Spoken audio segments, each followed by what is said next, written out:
একেবারে শুরুতেই প্রশ্নে চলে যেতে চাই। প্রথম প্রশ্নটা করেছেন মোহাম্মদ আতিক হোসেন মাসুম। ওপেনার জাকির হাসানকে বসিয়ে মাহমুদুল হাসান জয়কে সুযোগ দেওয়া উচিত বলে আপনারা মনে করেন কিনা? আজ শুরুর দিকের সবাই যেহেতু মোটামুটি লেফট হ্যান্ডেড, এটাকে আপনারা কেমনভাবে দেখছেন? তাহলে কি মেহেদী মিরাজকে উপরের দিকে নিয়ে যাওয়া যায় কিনা? প্রথমে বলতে চাই, জাকিরের কথা আপনি সাদমান 93 রান করেছেন, সে কারণে হয়তো জাকিরের উপর কোপ দেওয়া যায় কিনা সেটা ভাবছেন, কিন্তু জাকির আর জয় দুজনই জাতীয় দলে তাদের ওপেনিং পজিশনের স্লটটা পাকাপোক্ত করেছিলেন। জয় যেহেতু ইনজুরিতে পড়েছেন, সে কারণেই সাদমান সুযোগ পেয়েছেন, সুযোগ পেয়ে পারফর্ম করেছেন।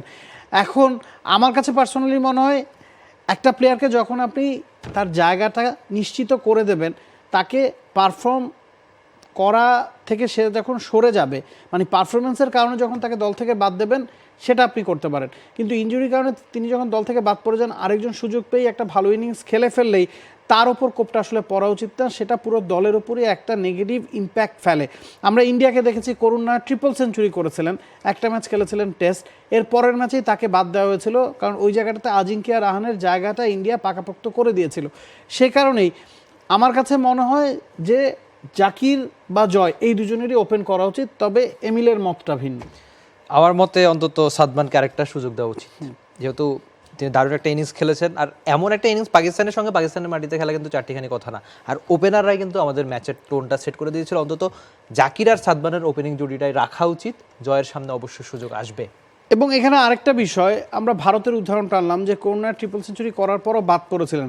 বাংলাদেশের ক্ষেত্রে আপনি যদি জয়কে বসিয়ে সাদমানকে খেলার সুযোগ দেন, সেখানে খুব বেশি লাভ লস আপনি গুনতে পারবেন না। এর কারণ হচ্ছে, জয়কে খুব ভালো পারফর্ম করে বা আজিঙ্কিয়া রাহানে যেই কাজটা করে বছরের পর বছর করে তার জায়গাটা পাকাপোক্ত করেছিলেন, জয়কে আসলে সেটা করেছিলেন না। জয়ও এক্সট্রাঅর্ডিনারি পারফর্ম করে দলে জায়গাটা পাকাপোক্ত করেননি। সে কারণেই আসলে বলা যায় যে ওই সাদমান একটা ইনিংস ভালো খেলেছেন, তাকে সুযোগ দেওয়া যাক। জয় যদি লম্বা সময় ধরে 10টা 15টা 20টা ম্যাচ ধরে কনসিস্টেন্টলি পারফর্ম করতেন, সেক্ষেত্রে কিন্তু জয়ের বাদ পড়ার কোনো সম্ভাবনাই থাকতো না। আরেকটা প্রশ্ন তিনি করেছিলেন যে মেহেদী মিরাজকে উপরের দিকে নিয়ে আসা যায় কিনা। আমার কাছে মনে হয় আল্লাহর ওয়াস্তে মেহেদী মিরাজকে নিয়ে এই টানা হ্যাচটা বন্ধ করা উচিত। তাকে একটা স্পেসিফিক রোল দেওয়া হয়েছে, সেটা তিনি দারুণভাবে পালন করেছেন 8 নম্বর পজিশনে। তাকে নিয়ে আর ওপেনিং করানোর বা মিডল অর্ডারে খেলানোর দরকার নাই। সেটার ফল আমরা 2019 ক্রিকেট বিশ্বকাপ, 2023 ক্রিকেট বিশ্বকাপে দেখেছি 50 ওভার। তবে অন্তত টেস্ট ক্রিকেটে আমার মনে হচ্ছে সাকিব বা মুশফিকরা যখন অবসরে যাবেন, তখন তিনি উপরে চলে আসবেন, তখন তিনি অটোমেটিক্যালি আমার মনে হচ্ছে উপরে ব্যাটিংটা করবেন। অন্তত 5-6 তিনি ব্যাটিং ইজিলি করতে পারবেন, অন্তত সাকিব মুশফিক যখন থাকবেন না। আচ্ছা, পরের প্রশ্নটা সম্রাট হালদার করেছেন, কালকে রানার পরিবর্তে তাসকিনকে খেলানোর সুযোগ কতটা রয়েছে? এটা আমরা মূল সাথে আসলে আলোচনা করেছি, খুব ভালো মতোই সুযোগ আছে। রানার বাজে ফর্মের কারণে না, রানা যেহেতু একেবারেই ইনএক্সপিরিয়েন্সড একজন বোলার এবং তার ইনজুরি রেকর্ড খুব একটা সুবিধার না, দীর্ঘদেহী একজন বোলার যিনি 150 কিলোমিটার গতি প্রায় ছুতে পারেন, তাকে ব্যাক টু ব্যাক 2টা টেস্ট খেলানোর ঝুঁকি হয়তো বাংলাদেশ নেবে না, যেটা শ্রীলঙ্কার বিপক্ষে বাংলাদেশ করেনি। 2টা টেস্টের প্রথমটা তিনি খেলেছিলেন, পরেরটা তাকে বিশ্রাম দেওয়া ছিল, সে কারণেই তাসকিনকে খেলানোর সম্ভাবনা আছে। আর এটা জানা সবচেয়ে গুরুত্বপূর্ণ, অন্তত পেসারদের ক্ষেত্রে আর রানার মতো পেসারদের ক্ষেত্রে সেটা আরেকটু বেশি। আপনি যদি ওই যে সোনার ডিম বা হাঁস থেকে সবগুলো ডিম একসাথে নিয়ে নিতে চান, তাহলে কিন্তু সবচেয়ে বড় সমস্যা। বিশ্রাম দিয়ে খেলুক না, কোনো সমস্যা তো নাই, কিন্তু এটা আপনি কতদিন করবেন সেটা একটা বিষয়। বাংলাদেশ টেস্ট খেলেই 2টা। আপনি যদি ইংল্যান্ডকে দেখেন, তারা 2টা টেস্ট খেলে হয়তো একটা টেস্টে বিশ্রাম নেয়, 3টা টেস্ট খেলে একটা টেস্টে বিশ্রাম নেয়। আপনাকে আপনার স্ট্রাকচারের বা বডির বা ফিটনেসের উন্নতি ঘটাতে হবে। বাংলাদেশ টেস্ট সিরিজ খেলে সাধারণত 2টা টেস্ট ম্যাচের, 2টা টেস্টই আপনাকে খেলতে হবে। রানা যেহেতু নতুন, সে কারণে হয়তো সুযোগটা দেওয়া হচ্ছে, তবে তারও এখানে ইমপ্রুভমেন্টের অনেক জায়গা কিন্তু থাকছে। ইউসুফ ইম্মা তিনি বলছেন, বাংলাদেশের পারফরমেন্স সবসময় কি এরকমই থাকবে কিনা, নাকি ইন্ডিয়া কাছে যাওয়ার আগেই শেষ হয়ে যাবে? বাংলাদেশের পারফরমেন্স দেশের বাইরে কখনোই আসলে খুব বেশি সুবিধা না। নিউজিল্যান্ডে একটা টেস্ট আমরা জিতেছি, ওয়েস্ট ইন্ডিজে আমরা 2টা টেস্ট জিতেছিলাম, ছিল না। জিম্বাবুয়েতে আমরা টেস্ট ম্যাচ জিতেছি, শ্রীলঙ্কাতে আমরা একটা টেস্ট ম্যাচ জিতেছি, পাকিস্তানে এসে একটা টেস্ট ম্যাচ জিতলাম। মানে ওয়েস্ট ইন্ডিজের বিপক্ষে তাদের সেকেন্ড, নিউজিল্যান্ড একটা জিতেছিলাম, দলের বিপক্ষে আমরা 2টা টেস্ট জিতেছি। ও 2টা যদি আপনি বাদ দেন এবং জিম্বাবুয়ের বিপক্ষে যদি আপনি বাদ দেন, সেক্ষেত্রে দেশের বাইরে বাংলাদেশ জিতেছে নিউজিল্যান্ডের বিপক্ষে একটা টেস্ট, শ্রীলঙ্কার বিপক্ষে একটা টেস্ট, পাকিস্তানের বিপক্ষে একটা টেস্ট। মানে মোটে 3টা টেস্ট বাংলাদেশ অ্যাওয়েতে গিয়ে বড় দলের বিপক্ষে, যারা আমাদের চেয়ে শক্তিশালী বলে আমরা ধরি, তাদের বিপক্ষে বাংলাদেশ জিতেছে। এখন ইন্ডিয়ার সাথে এই জয়ের পরে আপনি যদি ভাবেন যে বাংলাদেশ ইন্ডিয়াকে হারিয়ে দেবে, সেটা মনে হয় একটু বেশি আশা করা হয়ে যায়। আর ইন্ডিয়ার মাটিতে টেস্ট হারানো অনেকটাই কঠিন, অসম্ভব না সেটা তো অবশ্যই না। ইভেন ইংল্যান্ড কিংবা অস্ট্রেলিয়ার মতো দলরাও তো এসে খাবি খুব স্বাভাবিক। কিন্তু আর বাংলাদেশ আমরা আগের যে দুটো টেস্ট খেলেছিল খুব সম্ভবত আমরা ইনিংস ব্যবধানে হেরেছিলাম। ইডেনের যে গোলাপি বলের টেস্ট হলো, আমরা তো 3 দিন বা 4 দিনের টেস্ট নিতেই পারিনি। তো সেক্ষেত্রে আমরা অন্তত যাতে লড়াকু ক্রিকেটটা খেলতে পারি। ইন্ডিয়াতে 3 দিন 4 দিনে নেওয়ার হিসাব করে লাভ নেই, ওইখানে ম্যাচের ফলাফল যা হওয়ার 3 থেকে 4 দিনেই হবে। তো আমাদের অন্তত ভালো লড়াকু ক্রিকেটটা খেলুক, সেটাই বোধ করি আমাদের চাওয়া। মোহাম্মদ আরিফ হোসেন ধ্রুব তিনি বলছেন, গতকাল বিসিবির বৈঠকে যে আলোচনা হয়েছে তাতে কি মনে হয় প্রধান কোচ হিসেবে কি চান্ডুকিয়া হাতুরে সিং এর থেকে যাবে কিনা? আমি এখানে আমার একটা মত দিয়ে রাখতে চাই, সেটা হচ্ছে ফারুক আহমেদ এর আগে চান্ডিকা হাতুরে সিং এর অনেক বেশি সমালোচনা করেছেন। এখন যে কথাটা হচ্ছে যে চান্ডিকা হাতুরে সিং এর যদি বরখাস্ত করা হয় তাকে একটা বড় পরিমাণ অঙ্কের অর্থ দিয়ে দিতে হবে। আপনার সাথে চুক্তি যদি আমার আরও 6 মাস থাকে, আপনি যদি আমাকে বরখাস্ত করেন ওই 6 মাসের বেতন আপনাকে আমার দিতে হবে। সেটাও বিষয় না, কত টাকা দিতে হচ্ছে টাকার বিষয়ে আমি যাচ্ছি না, ব্যাকআপ কি আছে এটা একটা বড় প্রশ্ন। ফারুক আহমেদ এখন বিসিবির বোর্ড প্রেসিডেন্ট, তিনি কিন্তু এখন বলছেন না, একটা সিরিজ চলছে বলছেন, সিরিজের মধ্যে তিনি কোনো সিদ্ধান্ত নিতে চান না।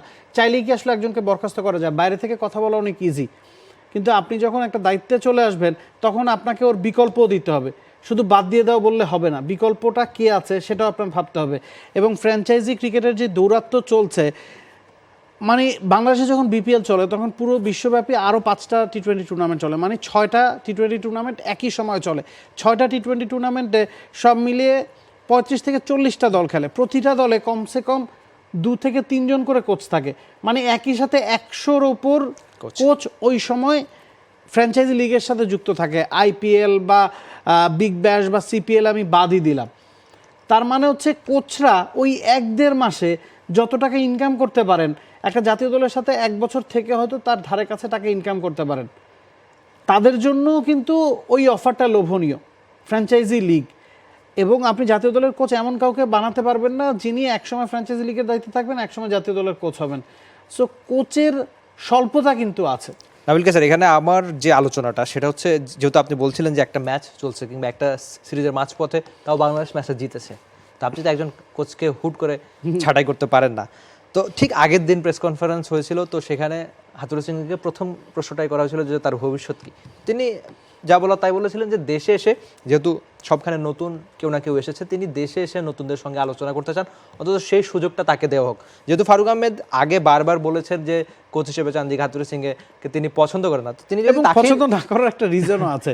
2016 সালে ফারুক আহমেদ যখন প্রধান নির্বাচক ছিলেন তখন বিসিবি নির্বাচক কমিটিকে এক্সপ্যান্ড করেছিল, বৃহৎ করেছিল, এবং এক্সপ্যান্ড করতে গিয়ে একটা দ্বিস্তর নীতি করেছিল, যেখানে নির্বাচক কমিটির সাথে কোচ ক্যাপ্টেনকেও জুড়ে দেওয়া হয়েছিল। এবং তখন কোচ ছিলেন চান্ডিকা হাতুরু সিংয়ে, এবং চান্ডিকা হাতুরু সিংয়ে কোচ হিসেবে নির্বাচক কমিটিতে যখন যুক্ত হয়েছেন তখন নির্বাচক কমিটির প্রধান হিসেবে ফারুক আহমেদ স্বাধীনভাবে কাজ করতে না পারার কারণ দেখিয়েই কিন্তু তখন পদত্যাগ করেছিলেন। পদত্যাগ করার রীতি বাংলাদেশের ক্রীড়াঙ্গনে না কোনো জায়গায় আসলে বাংলাদেশের খুব বেশি দেখা যায় না, তিনি পদত্যাগ করেছিলেন, সেটা ওই চান্ডিকা হাতুরু সিং এর কারণে। সে কারণে এই প্রশ্নগুলো কিন্তু আরো বেশি। একটা মানুষকে আপনি বারবার বলেছেন আপনি তাকে পছন্দ করেন না, কিন্তু আপনি কিছুদিন পর আবার তার সঙ্গে কাজ করলেন, ব্যাপারটা দ্বিমুখী আচরণ হয়ে গেল না? তো এজন্য তিনি বলেছেন যে আসুক, একটা সিরিজ হোক বা সিরিজটা শেষ হোক, তারপর কি আলোচনা হবে সেটা দেখ। আর সবচেয়ে গুরুত্বপূর্ণ যে ব্যাপারটা, আপনি এর আগে রাসেল ডোমিঙ্গোকে স্যাক করেছিলেন, এর আগে স্টিভ রোডস, কিংবা আপনি যেভাবে বিদেশি কোচদের স্যাক করলেন, আপনি আন্তর্জাতিক ক্রিকেটে আপনার মুখটা কি থাকবে যে বাংলাদেশ ক্রিকেটে যারাই কাজ করতে যাবে তারাই কি স্যাক হবে?